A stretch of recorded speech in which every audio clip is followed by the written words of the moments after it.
welcome. It is the World Mission Update. My name is Rusty Humphreys. That guy is Greg Kelley. He is the CEO of World Mission. And before we get started, if I haven't mentioned it before, I know I have, but maybe you've missed the programs. It's so important that you subscribe to this channel, that you go to worldmission.cc, that you find out everything that Greg Kelley and his team are doing, because what they are doing is literally the Lord's work. And it's so important. So please subscribe and go to worldmission.cc and share this with your friends. This is an important message. There is a lot going on in Afghanistan. We've heard a lot of the news, the very difficult withdrawal that the United States did. But the question is, what's really going on the ground?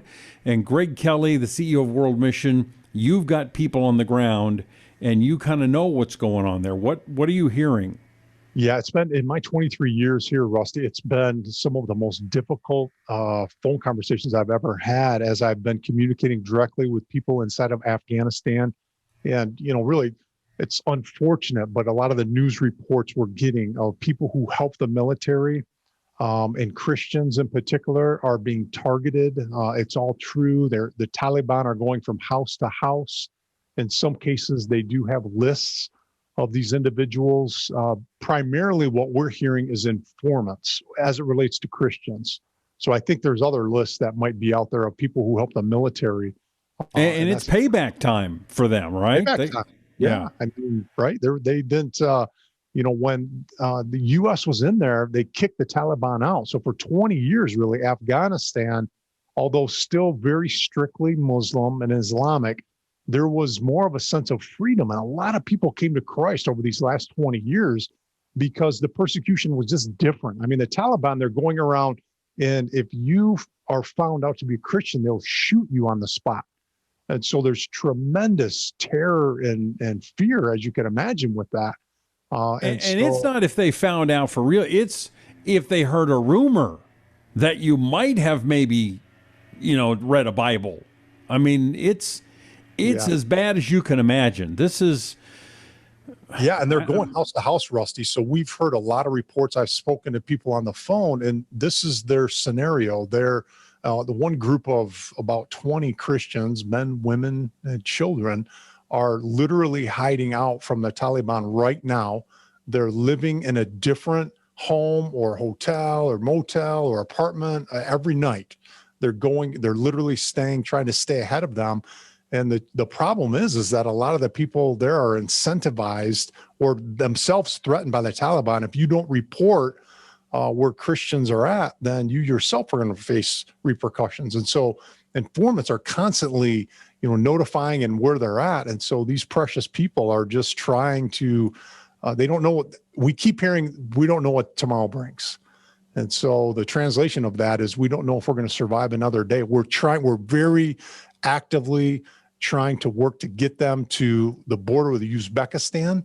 That is one of the outlets. That it's tricky because Afghanistan is bordered on the western border. It's Iran, no friend, obviously. Right. And then the northern part are the stands, so the Uzbekistan, these Muslim states that used to be Soviet Union area.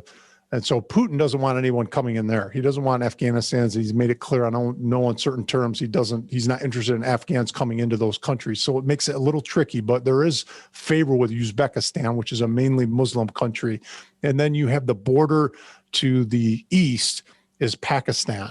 And that's where we're finding a lot of opportunities as Afghans are heading in that direction primarily. But now what we're hearing, I just heard that in the last 24 hours, the Taliban is not allowing anyone to travel, and they're turning back Afghans at the borders. We just heard from a brother who was from England who had a group of Afghanis that had all the right documentation.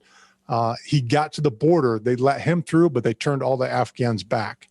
So it's a very, very difficult situation, and time is of the essence to save some of these people. Now, is World Mission do you have partners in Afghanistan, or is that just too far out?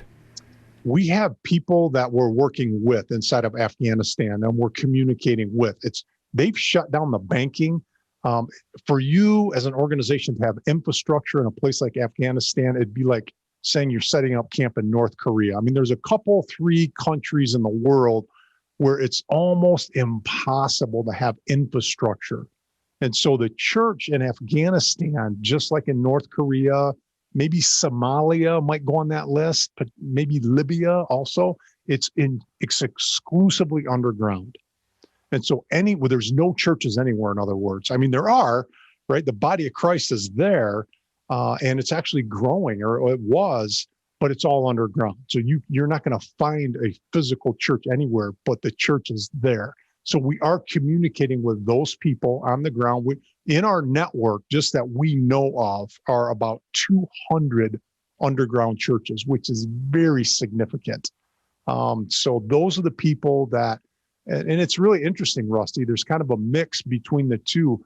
Some of them are on these lists. And as I said, informants have sort of exposed them, and they're trying to flee to the borders. They know if they're spotted or identified by the Taliban, they'll kill them.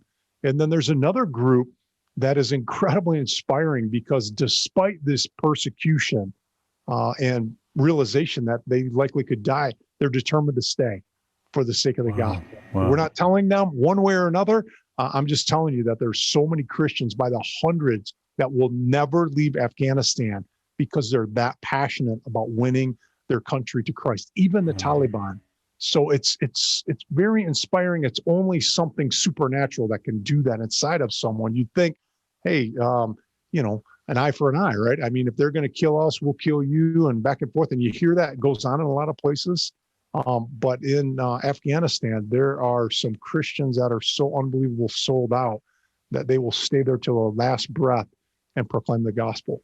Wow, that is amazing. Now, you have talked about you and I going into Pakistan.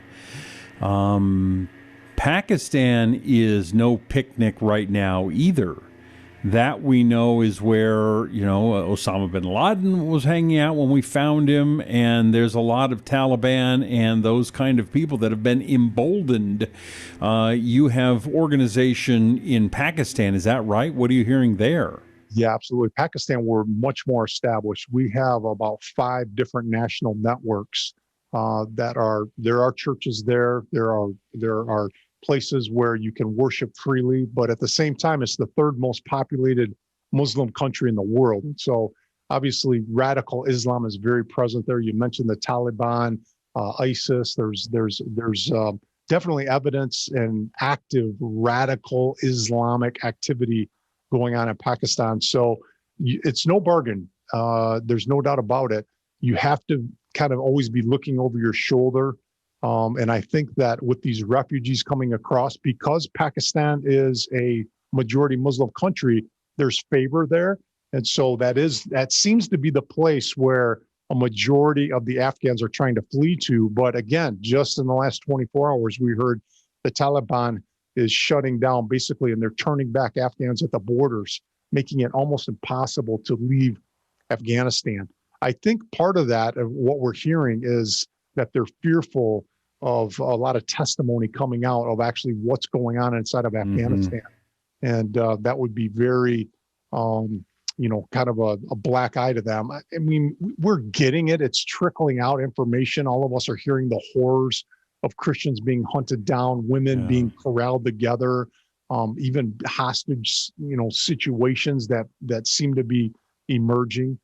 So it's terrible in any way you look at it. But I think the more voices that come out, the more credibility it brings to these stories. So, we can. I would think it would be a high priority for you to try to get treasures into Pakistan to help some of those people that are crossing the border and to help folks there. But I would think that would be next to impossible. I mean, trying to get those treasures in across the border into that country is probably very difficult and dangerous. You just pinpointed a great strategy, and that is the way you reach Afghans is not going into Kabul and trying to do evangelization, but it's utilizing strengths of nearby countries. And Pakistan, of all those border countries that I mentioned, Pakistan is the best bet. It's the place where we actually do have infrastructure there. We do have partners there. We can get treasures in there fairly easily. And, can you show us on your map behind you where we're talking about? Where's Pakistan compared to Afghanistan? So Pakistan is, let's see here. I'm going to move my mic over a little bit, I think. So here's India, and then Pakistan is just to the northeast of India, or I'm sorry, northwest. Iran and Afghanistan is right there, right in between Iran and Pakistan. So this is the border that we're talking about. So it's that area. So there's no easy way there. There's no easy way there. We've got a great network, of course, inside of Pakistan. But another one where you wouldn't necessarily think of is India. There's thousands of Afghans, since the Soviet Union and the war of 1979, when that started, Afghans have been just flooding out by the tens of thousands into neighboring countries and just to try to get to safety.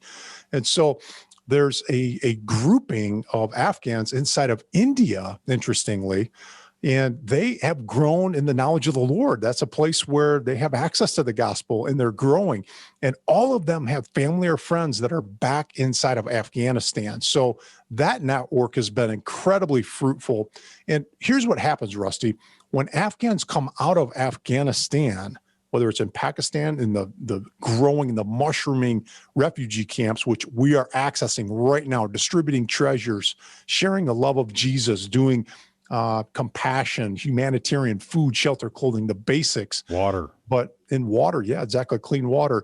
But in India also, Rusty, it's been an amazing, effective reaching Afghans inside of India. When they come to know Jesus, they start sharing the gospel with family and friends back inside of Afghanistan. That is our World Mission's main strategy for Afghanistan, is making disciples, Afghan disciples inside of Pakistan and India, and leveraging them and mobilizing them. They're passionate about their friends and family.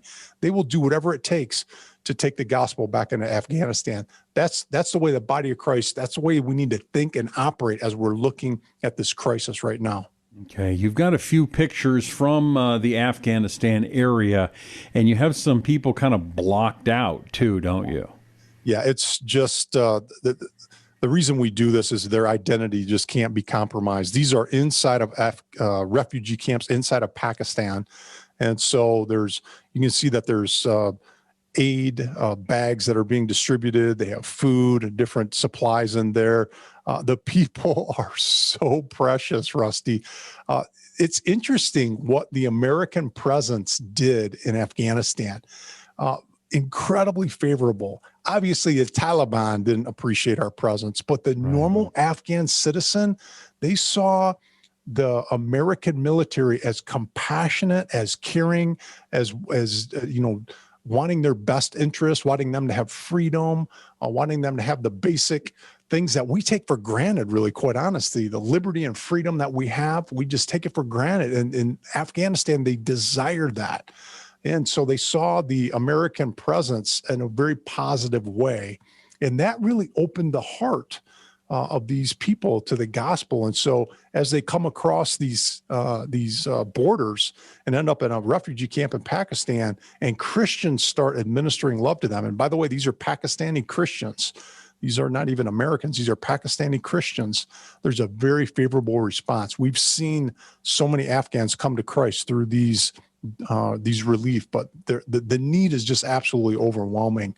But that's what these photos are. All right, let's talk about the need now. And again, this is where, the rubber hits the road. This is where you make a difference in people's lives. And Greg, what can someone do, and what happens when someone goes to worldmission.cc, not .com, .cc, goes to worldmission.cc and helps, donates, makes a difference? What happens?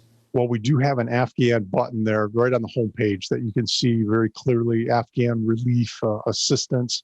And so right now we're trying to focus on these refugee camps, those coming out of Afghanistan into Pakistan. We can easily engage them. So you'll have different supply bags like this that will sustain a family for a couple of weeks. We're also sending treasures into Pakistan in the Pashto and Dari language, which are the two main languages of those who live in Afghanistan. So treasures are going in by the hundreds right now into Pakistan. We need to send more. And then also we're ministering to people inside of Afghanistan. We have a network, even though the banks have been shut down. I call it the Christian underground mafia. There's certain things, I don't know how they happen, Rusty, but all I know is we've got guys and partners in places like Pakistan and India that can get resources in there. And Christians are suffering right now inside of Afghanistan. Their bank accounts are depleted. They don't have access to them if they do have anything in there. And they're just hunkered down, trying to avoid being identified and caught by the Taliban. They don't have anything. And so they're living in, just imagine being inside of an apartment, never leaving. They smell horrifically as people are. You can just imagine you're stuck in there. You can't go anywhere. And so we are able to get some resources in. It's helping these people survive, because if they go out on the streets, they're taking their life in danger. That's this condition right now. So we're praying that things become more favorable in the weeks to come. But right now, it's day to day. So we are able to get funds inside of Afghanistan and help them. And then the final long-term those are short-term things, Rusty. The long-term strategy is we want to establish training centers in both India and Pakistan targeting Afghans, a place where they can come to the knowledge of the Lord, grow in the knowledge of the Lord, be encouraged and nurtured in who Jesus is and what the Word of God has to say. And as they grow and mature, they will actually be the ones who end up reaching back into Afghanistan. We have both the short-term strategy and the long-term strategy. Well, the folks at World Mission know what they're doing. Greg Kelley and his team know what they're doing, and you can be assured that any gift that the Lord puts in your heart to give to World Mission is going to go to the right place. So please go to worldmission.cc. It's worldmission.cc, not .com, worldmission.cc. Hit the subscribe button, share this with your family and friends, and until next time, thank you so much. May God be with you. My name is Rusty Humphreys. For Greg Kelley, this is the World Mission Update.